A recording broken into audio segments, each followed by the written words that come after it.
অনাস্থা ভোটের পর ডাহাপাড়া গ্রাম পঞ্চায়েতের নতুন উপপ্রধান অমিত সরকার।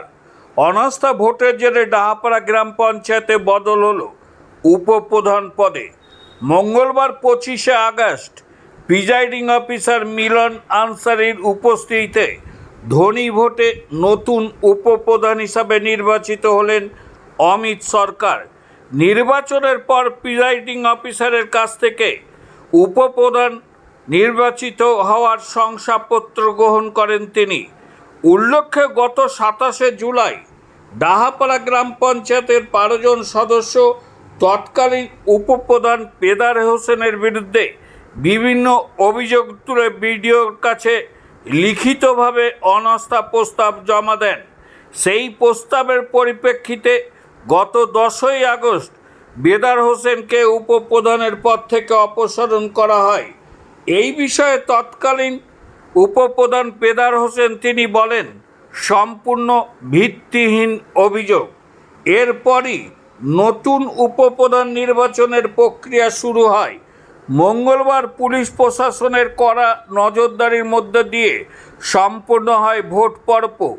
ধ্বনি ভোটে অমিত সরকার নির্বাচিত হওয়ার পর পঞ্চায়েত সদস্যদের মধ্যে দেখা যায় উচ্ছ্বাস। আবির ও ফুলের মালা দিয়ে তাকে শুভেচ্ছা জানান সদস্যরা। নতুন উপপ্রধানকে ঘিরে পঞ্চায়েত অফিসের নিচে সাংবাদিকদের মুখোমুখি হন অমিত সরকার ও অন্যান্য সদস্যগণ। উপপ্রধান নির্বাচিত হওয়ার পর কি বললেন মাননীয় উপপ্রধান, আসুন শুনে নেওয়া যাক তাদের বক্তব্য। প্রবাহ সংবাদ, লালবাগ থেকে শঙ্কর ঘোষের রিপোর্ট। আমরা 27/7/2026 তারিখে আমরা 12 জন মেম্বার সই করে বিডিওর কাছে জমা দিই।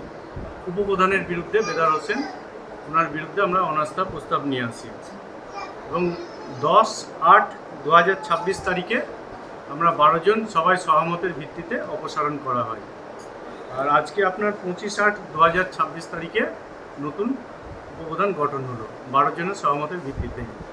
কাদের ইসে হলো এটা, কোন দলের ইসে হলো? না, আমরা সমস্ত দল মিলে মেম্বার যারা ছিলাম 12 জন, তারা একত্রিত হয়ে এই 12 জন কোন কোন দলের ছিল? 4 জন সিপিএমের, 4 জন কংগ্রেসের, 2 জন তৃণমূলের, 2 জন বিজেপি। আচ্ছা, তাহলে আজকে উপপ্রধান কে হলো? উপপ্রধান আমি হয়েছি অমিত সরকার। আচ্ছা, এখানে কজন টোটাল মেম্বার কজন আছেন? 17 জন। 17 জন। 12 জন ভোট দিয়েছেন? হ্যাঁ, না, আমাদের ধ্বনি ভোটের মাধ্যমেই 12 জন সহমতের ভিত্তিতেই হয়েছে। আপনি তৃণমূলের ভোটে জয়ী হয়েছিলেন? হ্যাঁ, আর আপনার বিগত ইসে যে ছিল সেও তৃণমূলের উপপ্রধান ছিল? হ্যাঁ, সে আগে কংগ্রেসের ইসে ছিল, তারপর তৃণমূলের উপপ্রধান হলো। কী কারণে তার বিরুদ্ধে অনাস্থা আনলেন?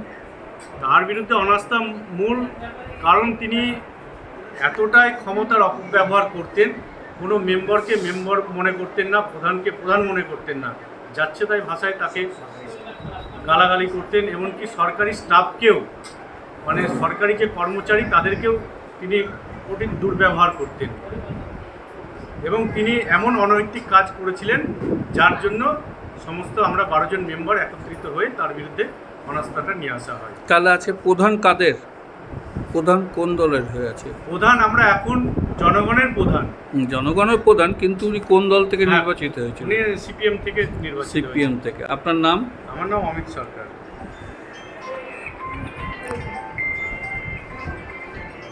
হ্যালো,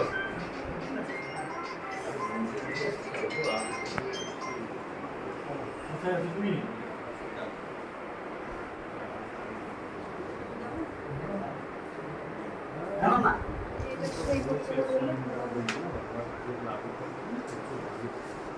আপনাদের উপপ্রধান নির্বাচিত হলো, অপসারণ হয়েছিল কবে? যে উপপ্রধান ছিল আপনার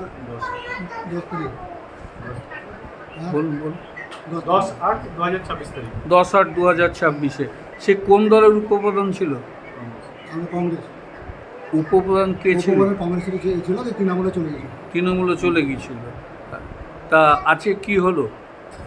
আজকে কিছু বলতে গিয়ে আমাদের এই কোনো পার্টি বা বিজেপি, কংগ্রেস, সিপিএমের কোনো জয় না। আজকে এই ডাহাপড়া অঞ্চলের জনগণের জয় হলো।